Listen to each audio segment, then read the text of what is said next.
milliardlarga bo'lib tashlaydigan gaplarim bor. Iskandar Hamroqulov kulgi jamoalarining konsertlari haqida fikr bildirdi. Assalomu alaykum hurmatli tomoshabin, kanalimizga xush kelibsiz. Videoroligimiz ostida bir dona like hamda podpisatsiya tugmachasini bosib qo'yishni yodingizdan chiqarmang. So'z ustasi Iskandar Hamroqulov YouTube'dagi kanallardan biriga bergan intervyusida qiziqchilarning hazillarini oila davrasida ko'rib bo'lmasligi, kulgi jamoalaridagi qizlarning gapi pornografiya filmlaridan kam emasligi haqida gapirdi.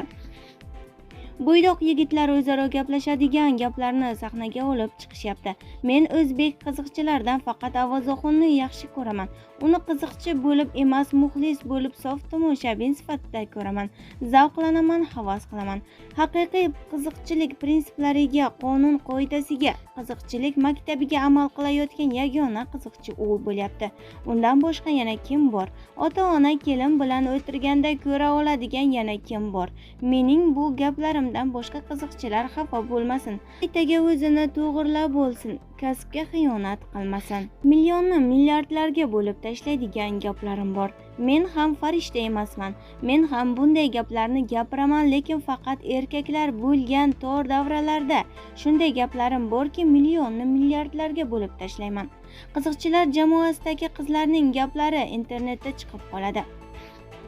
Gapirayotgan gapini qarasangiz, pornografiya filmlaridagi gaplar. Shu qizlarning otasi, akasi bormikan?